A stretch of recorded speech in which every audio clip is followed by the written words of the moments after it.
Hello students, welcome to lecture 10 of online chemistry classes.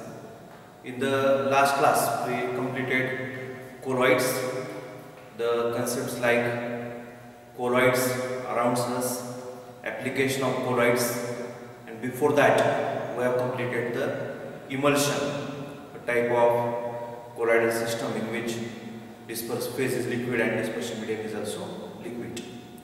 Now we'll go to the next part of the surface chemistry called as catalysis.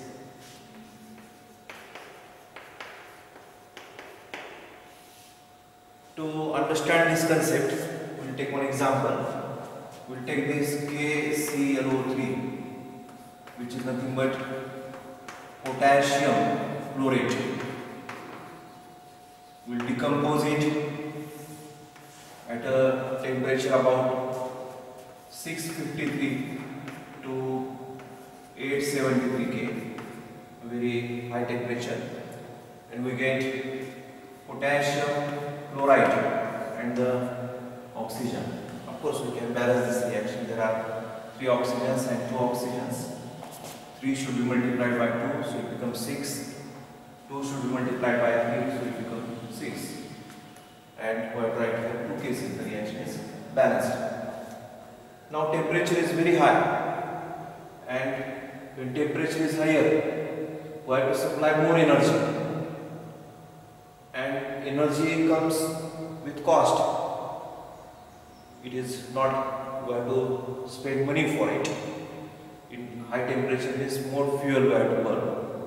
So scientists try to carry out this reaction at low temperature. The same reaction, balance it, and they succeeded to brought down this temperature from this 653 to 873 K to 473 to 633 K. There is large decrease in the temperature, so investment cost for this reaction is reduced. But for that, they have to add manganese dioxide, some substance, into this reaction. We call this substance as foreign substance because it is not the part of reaction. We added it derivatively. When we add this, the temperature is quite reduced and rate of reaction also increased. And they come across many such reactions where some external substance, when we add, the speed of reaction increases, and they call this substance as the catalyst. So what is the catalyst? You can say these are the substance which increases rate of reaction, speed of decomposition of potassium chlorate to potassium chloride and oxygen is increased by just presence of manganese dioxide. So they are very crucial in chemical reaction. The substance which increases rate of reaction, and one of the important property of this substance is that they remains unchanged in 2 ways. They remains unchanged in mass.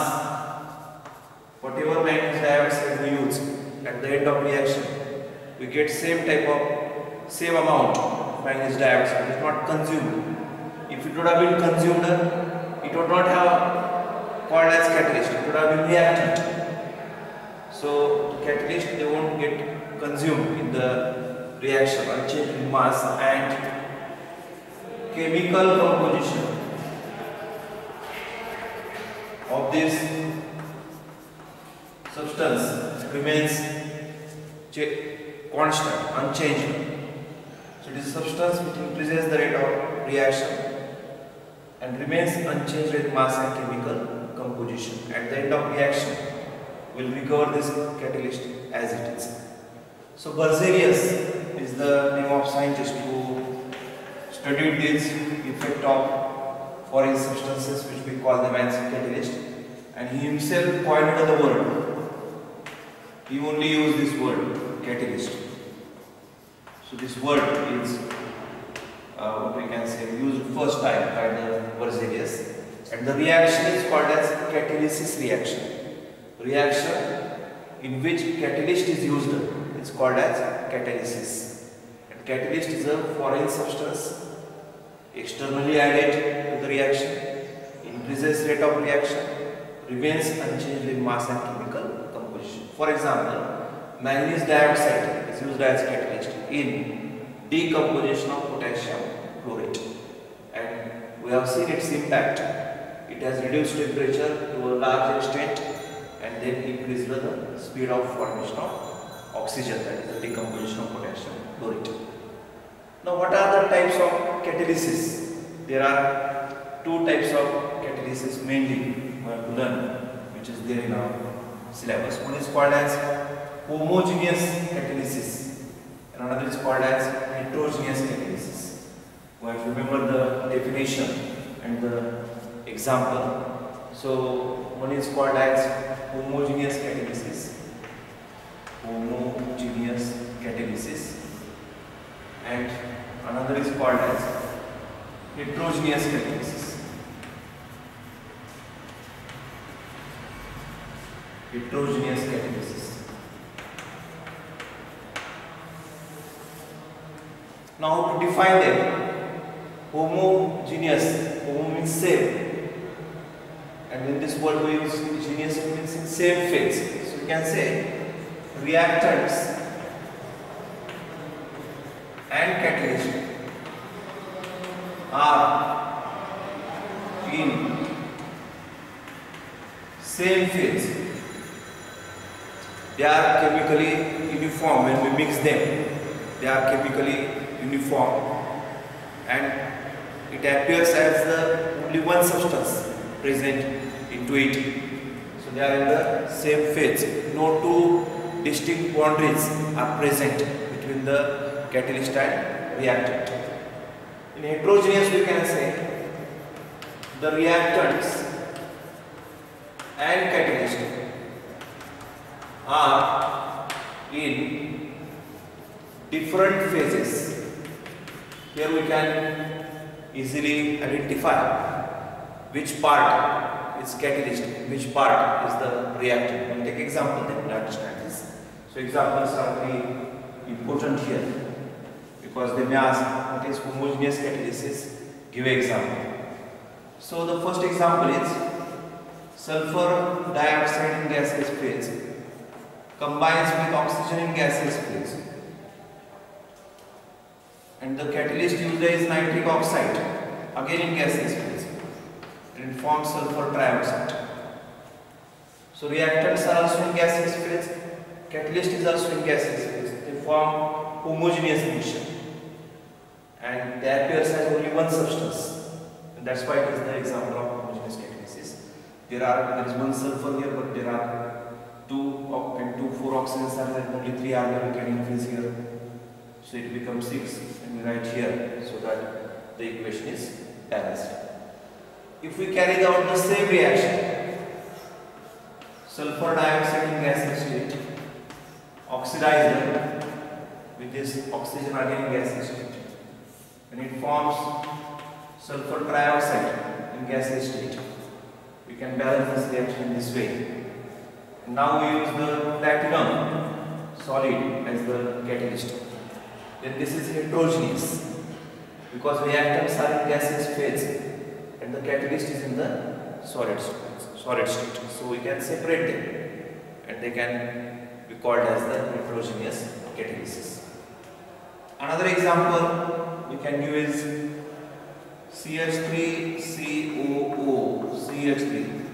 We call it as methyl acetate, plus H2O in the liquid state. This is Cl in the aqueous state. It is acid hydrolysis of methyl acetate, which is pseudo first order reaction we have done in chemical kinetics. It forms acetic acid in aqueous state and methanol again in the aqueous state. So aqueous, liquid, aqueous, they are in the same phase. Third, we can say it is the C12H22O11, which is the sucrose cane sugar solution, which is in aqueous state, H2O in liquid state, and then H2SO4. Again, acidic medium is required here. Immersion of cane sugar. Again, the example of pseudo first order reaction. It forms C6H12O6 in aqueous state, C6H12O6 in aqueous state. This is called as glucose, and this is called as fructose. So these are the three examples where the reactant and catalyst are in same phase. That's why it is example of homogeneous catalysis. The second example, the heterogeneous catalysis, we can use the nitrogen in gaseous state, hydrogen in gaseous state. Iron is used as catalyst here. Reverse process of formation of ammonia. Ammonia is formed. There are 2 nitrogens here, so we can write 2 here. Hydrogens are 6, so we can write 3.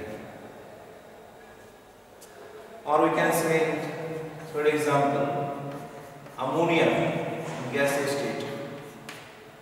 It gets oxidized by atmospheric oxygen. The catalyst used is platinum, and we get nitric oxide in gaseous state, and the byproduct is H2O, again in gaseous state, because temperature is very high, so it becomes gaseous state. So this is also heterogeneous gas and solid. They are distinct physically, so we can say they are at different phases. We can balance this reaction. Here are 3 hydrogens, here are 2 hydrogens. We can make them balance by writing 3 here. It becomes 6, we can write 2 here. Nitrogen becomes 2, we can write 2 here. Oxygens are 3 plus 2, 5.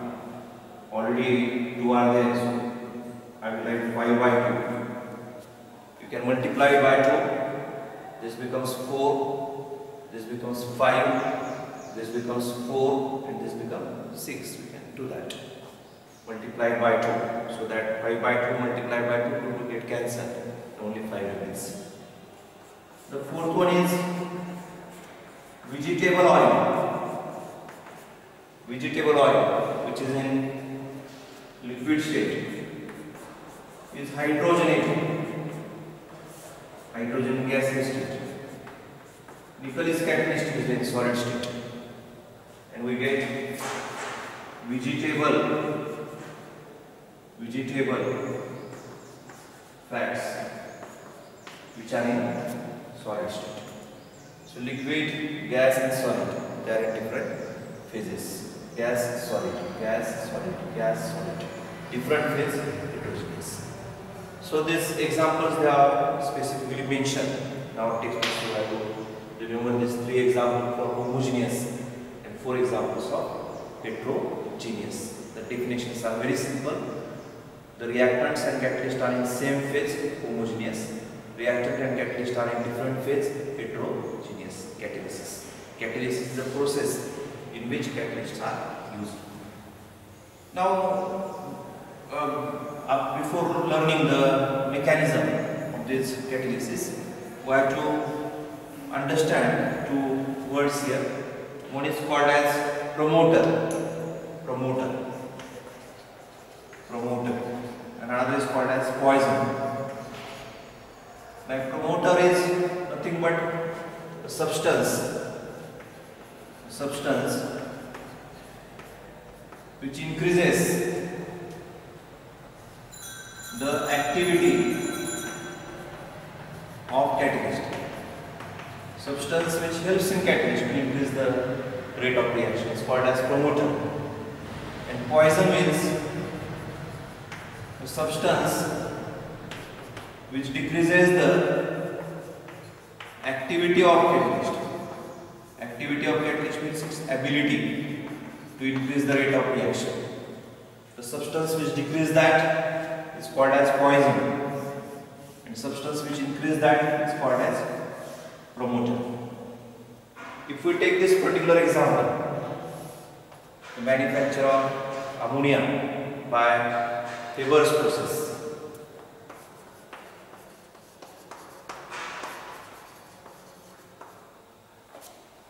The promoter for this particular reaction is the molybdenum metal, solid state. Molybdenum used along with iron so that iron will work more efficiently. That is the work of promoter. And for this reaction, poison is carbon monoxide in gaseous state. If carbon monoxide is present in this Haber's process, the efficiency of iron catalyst will be decreased. Why it is so? It is because instead of nitrogen and hydrogen, carbon monoxide will adsorb on the presence of iron. So iron will adsorb carbon monoxide instead of nitrogen and hydrogen. If nitrogen and hydrogen are not adsorbed on the surface of catalyst, product will not be formed. So that's why we call it as the poison. It reduces the ability of catalyst to increase the rate of chemical reaction. But this promoter and poison is only for this reaction. For this reaction, the promoter and poison may be different. Like that, every reaction has its own promoter and poison. But for this particular reaction, Haber's process, promoter is molybdenum metal in solid state, and poison is carbon monoxide in gaseous state. So these two words, promoter and poison, are to be remembered here. Now, next part that done is very important. It is the adsorption theory of heterogeneous catalysis. Adsorption theory of heterogeneous catalysis. How the catalysis works. So, adsorption, we know this word, adsorption. Nothing but phenomenon of accumulation of molecular species on the surface of solid or liquid. Adsorption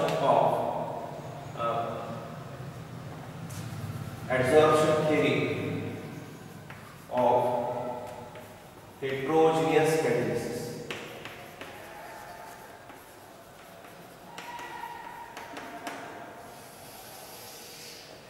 Now when we say heterogeneous, there are reactant and catalyst, they are in different phases. That's what we are learning, heterogeneous catalysis. The reactant, the catalyst is always solid in this case, and the reactant may be in gaseous state or it may be in the liquid state in the form of solution. This gaseous reaction, the reactant, adsorb on surface of solid catalyst. When this gaseous reactant or the solution adsorb on the surface of catalyst, we know that adsorption is exothermic process. Exothermic process. The heat released used for activation energy for reaction. The heat is released when this adsorption phenomenon takes place, and that is used for activation of the reactant so that they can form the product. So adsorption helps in a way that it accumulates the reactant molecules on the surface of catalyst and it gives energy to the reactant molecule so that they can form the suitable products. So that is the exactly way in which the reaction completes in heterogeneous catalysis. There are 5 steps in which this reaction completes. I will write these 5 steps, try to remember them. If question comes for 2 marks, you should be able to recall it. The first is diffusion of reactant molecules, diffusion of reactant molecules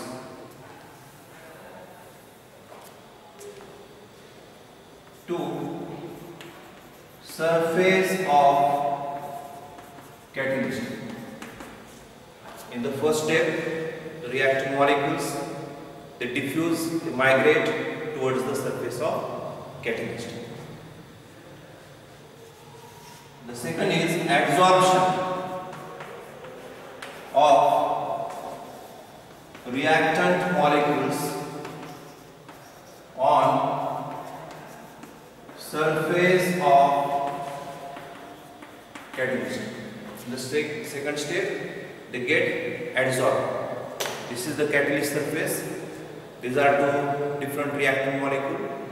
They diffuse and then they get adsorbed to the neighboring sites. There are active places, surfaces, valences on the surface of catalyst, and they adsorb it to the neighboring site. So adsorption. When adsorption takes place, surface energy decreases, appears as heat, and that heat can be used for activation of the reactant molecule. So in third case, occurrence of reaction between reactant molecules on surface of catalyst. So surface of catalyst is playing very important role here. So when these two molecules which are activated, adsorb, they collide. Collision starts because they are activated now.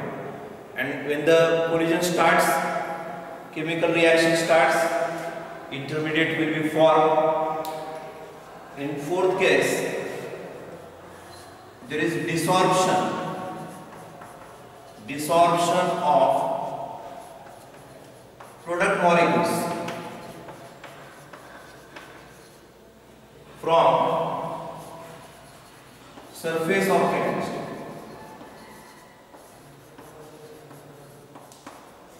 When the product is formed, it leaves the catalyst surface.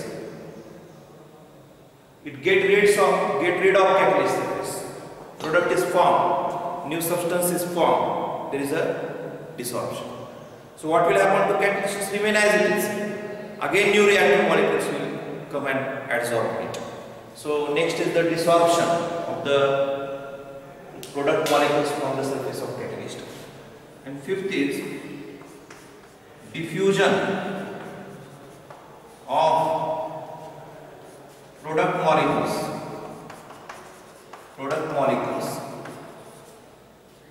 from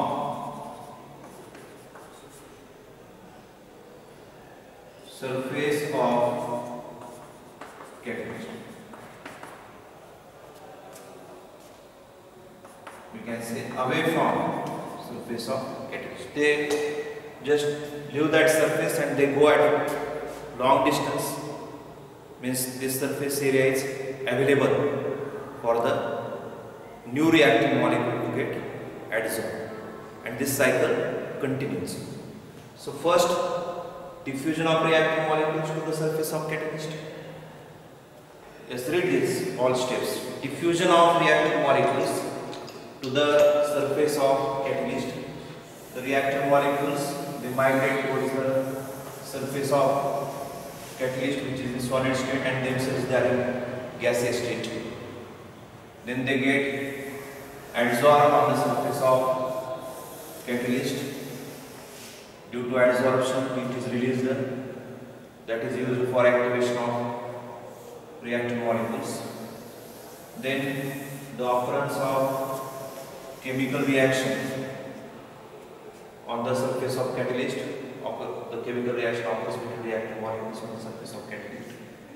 Then desorption of product molecules on the surface of catalyst. They just leave this surface, and the diffusion of product molecules away from the surface of catalyst, so that the new reacting molecules can occupy them. For example, you studied in the school for 10 years. You occupy the benches of the school, and now you left your bench and you come to college. So some other students are sitting there, isn't it? If you decided that you should never leave the school and remains only in 10th class only, other students may not study in the same school because there is constraint of the space. You left that space, came here, you leave this space, of course when you pass then, and then new students will come and occupy your space. So diffusion of reactive molecules is nothing but taking admission to the college. Adsorption of reactive molecules is nothing but attending the classes in the college. Occurrence of chemical reaction, understanding the subject, passing the examination. Desorption, writing the examination. And diffusion, taking the transfer certificate and move away. Isn't it? We will be here only in college, only you will go, isn't it? So, thing is that the reactive molecules are moving in such a way that the heterogeneous catalysis reaction completes. So, diffusion, adsorption, occurrence, desorption and diffusion. And we as college staff is nothing but surface of catalyst. We will remain here only. If we want to search you in 3-4 years, we may not able to search you. We will somewhere in different cities. But if you want to search us, surface of catalyst is already there in the college. You can come to college and we will be here, isn't it? Like that. So it leaves the surface of catalyst after the reaction, and catalyst is recovered as it is. That's why the catalyst remains unchanged in mass and chemical composition. Catalyst mass and catalyst chemical composition will not be changed, because the catalyst before adsorption and catalyst after adsorption is of the same chemical nature. So you can just draw this whole description in one type of diagrams so that you will understand this whole process. The diagram is also very important in understanding this process. So this is the free valences. These are the free valences of the catalyst. Catalyst surface.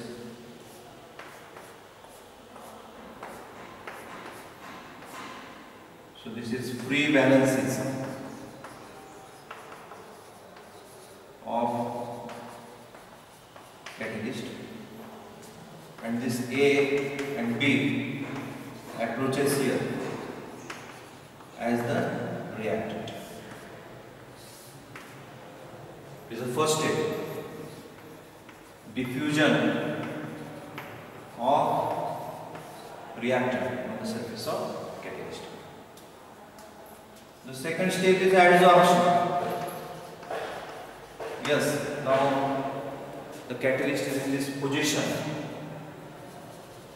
These are the free valences.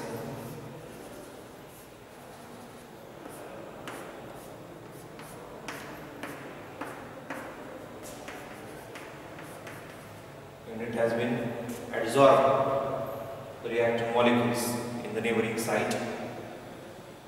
Then third is the reaction taking place between these molecules, because they are now activating and they start colliding. So again, this is the free valences.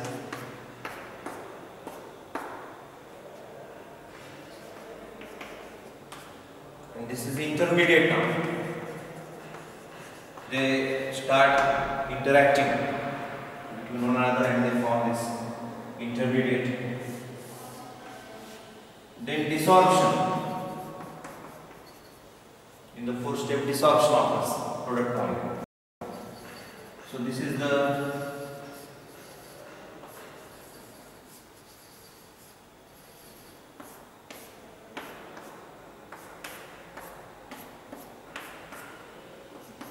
catalyst surface and this A base product, and this is the catalyst. The catalyst is same as we started with. Even though the size is different, you can understand this because of space I made it small, but it appears as it is. And then last step is the diffusion of product from the surface of catalyst. It leaves away and the catalyst remains as it is. That's why the small amount of catalyst is enough to carry out the chemical reaction. So this is all about the adsorption theory of heterogeneous catalysis. Theory has one limitation, that it won't explain the role of promoter and the poison, what exactly promoter and poison does. But according to some other theories, it is believed that instead of A and B getting adsorbed, if some poison is present, that get adsorbed. As concentration of reactant is not increasing, rate of reaction will not increase like that. And according to that theory, the promoter will use increasing these valencies.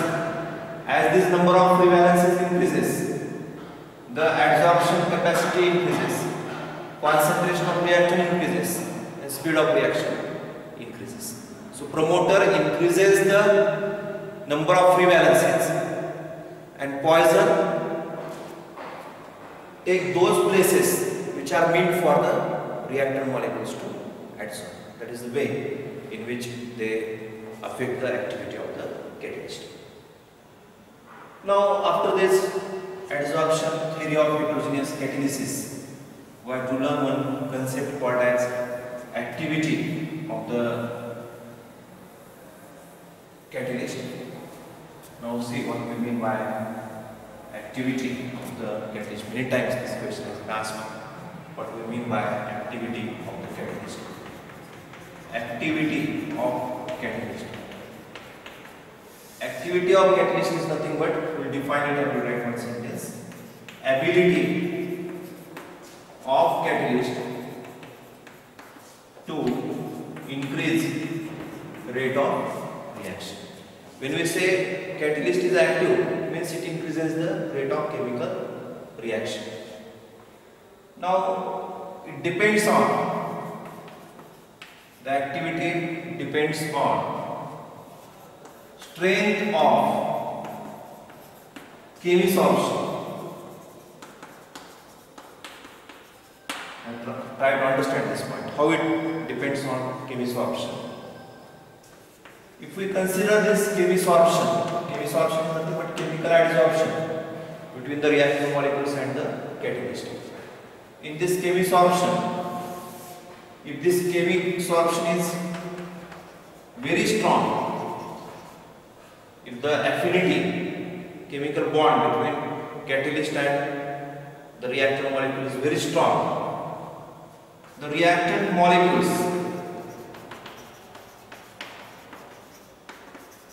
immobilize it. They just fix on it. The strong bond is so strong that it will not leave the surface.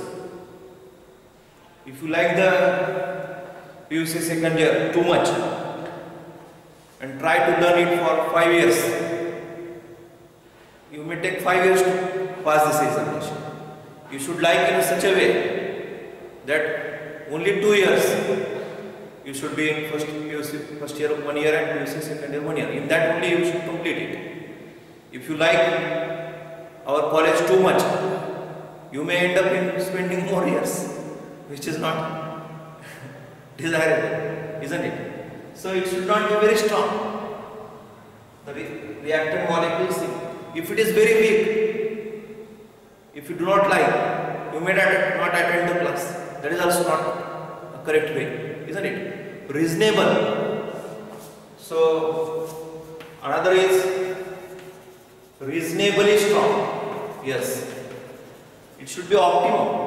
If reasonably strong, the activity of catalyst or the catalyst becomes active. Activity of catalyst is exhibited. It may work as the catalyst, but if reactant molecules are immobilized, the catalyst becomes inactive, because it works on the principle that adsorbed molecules leave the surface and new reactant molecule will adsorb. If only the previous molecules only adsorb, the concept of activity of catalyst is insignificant. So it should be reasonably strong so that catalyst can exhibit its activity. For example, in hydrogenation, addition of hydrogen, this reaction, hydrogen gas and oxygen gas, and we use platinum as catalyst here, very high temperature, so we can write H2O also in gaseous state. So which catalyst is to be used? That catalyst should be used where the chemical adsorption in gaseous reactant and solid catalyst should be reasonably strong. Platinum itself. If we use another catalyst, it may be too strong or it may be too weak. Both will not work. So platinum only is suitable catalyst here. So these are the for hydrogenation. The transition metals used as catalyst. Group number 5 to 11. This activity increases and it is maximum in group number 7 to 9. So maximum active catalyst R for hydrogenation is from group number 7 to 9. So this is the way in which the catalyst works. It should have chemical bonding with the adsorbed reactant, reasonably strong, not very strong, not very weak, reasonably strong, and then only the catalyst will be active. And we have known the example for hydrogenation reaction. We should not say there are many metals, but platinum is suitable here because in platinum only the hydrogen and oxygen is reasonably strong chemisorption is exhibited, otherwise not. So this is the way in which activity can be explained. They may ask the definition only, what is the activity of catalyst? Ability of catalyst to increase the rate of chemical reaction. On which factor it depends? It depends on strength of chemisorption. And the example for hydrogenation, the transition metals from group number 5 to 11 act as the catalyst. Their activity increases as group number increases, but the maximum activity is exhibited by the group number 7 to 9. That we are going to explain this part. The next is the selectivity of the catalyst. Selectivity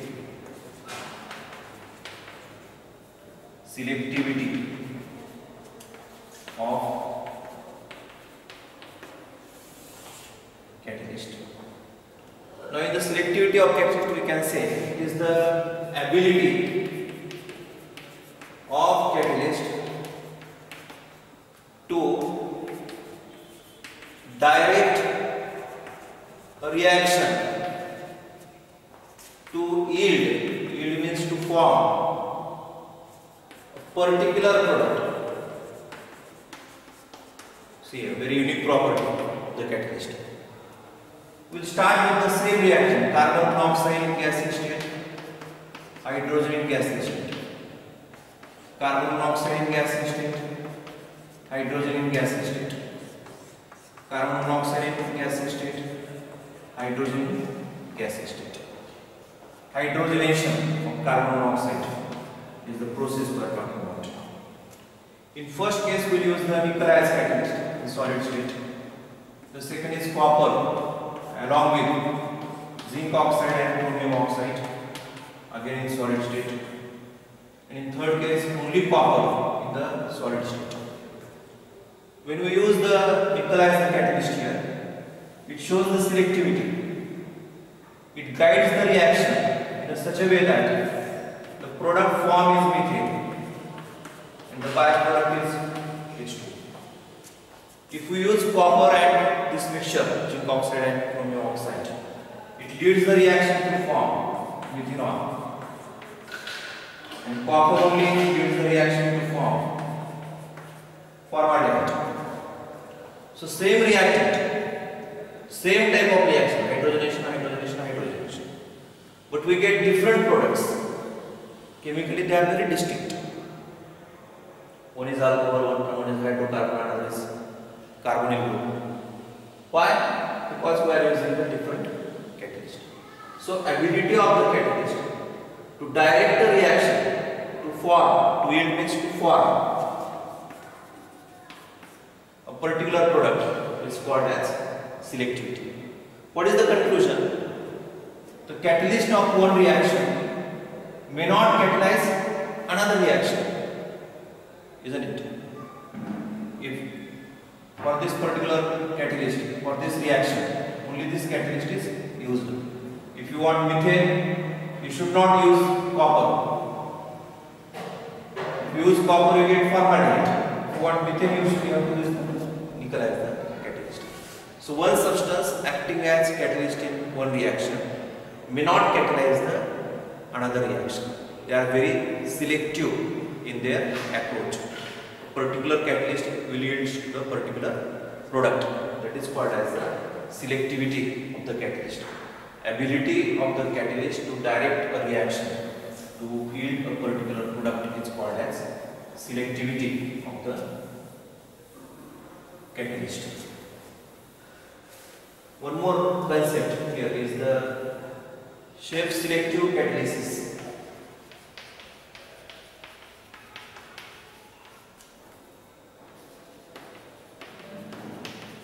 Of zeolites. Shape selective catalysis. Previously it was only selective. Now we have used this prefix, shape selective catalysis. So shape selective catalysis will first define what we mean by shape selective catalysis. Is catalysis which depends on, we are writing definition, which depends on three factors it depends. See the all given. Depends on pore size. Pore means small holes. If you put this chalk piece in water, bubbles will come out because it is porous. Sponge put in water, the pores are there. That's why the air is coming out. Water occupy that air and displaces it. That pore size of catalyst. Size of the reactant molecules and size of the product molecules. So selective catalysis is a process, a catalysis which depends on pore size of catalyst, size of the reactant molecules and size of the product molecules. The example is the zeolites. In zeolites we have to say that they are very good shape selective catalyst.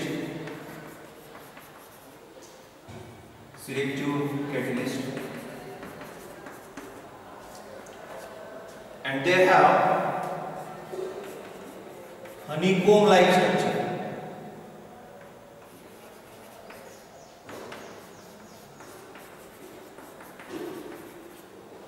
A sphere,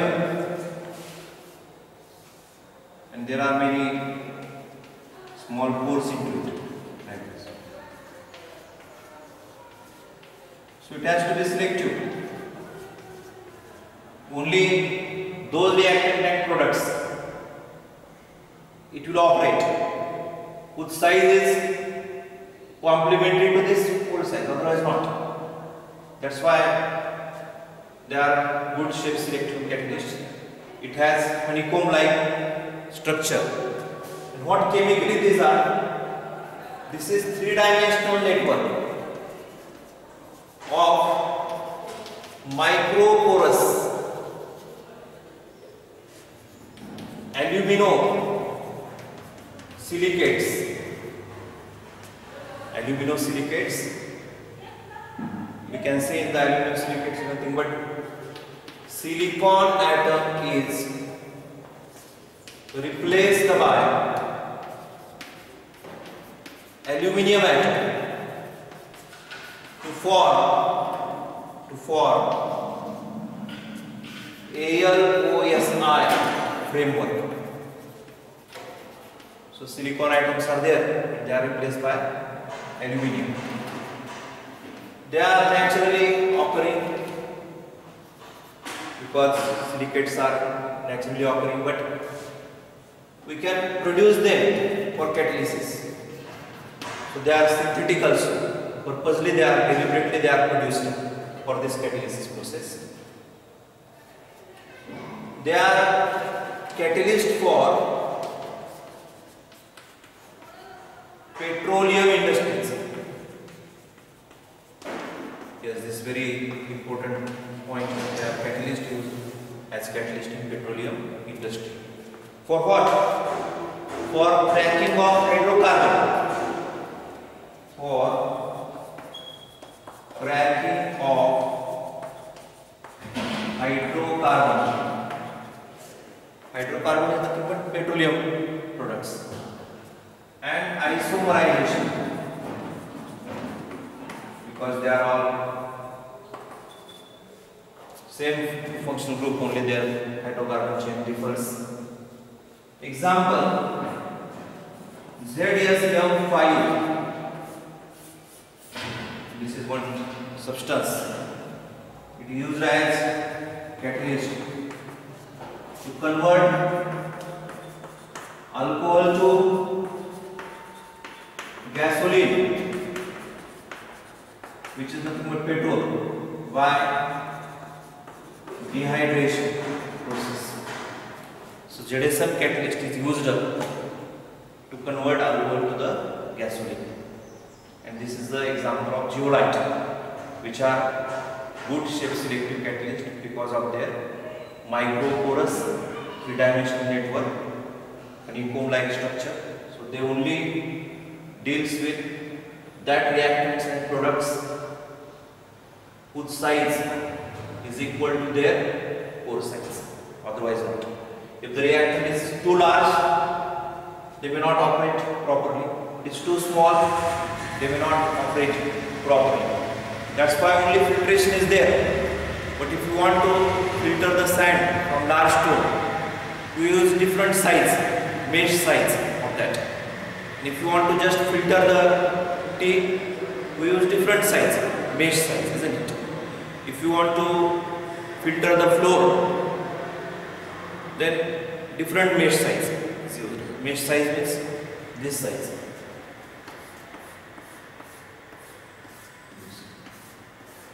Depending on that size, it is decided for which purpose it is to be used.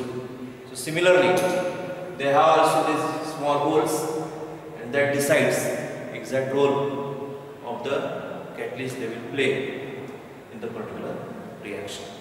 So many points we have learned, but they are very simple. Definition of catalyst, example of catalyst manganese dioxide, promoter, poison, homogeneous catalysis, heterogeneous catalysis, adsorption theory of heterogeneous catalysis, activity, selectivity, and shape selective catalysis. Only definition example. In this way, the matter is given in the textbook. Very simple matter. I have tried my best to explain this. You also try your best to understand and recall when the need is there. So, thank you for watching this video. Study well.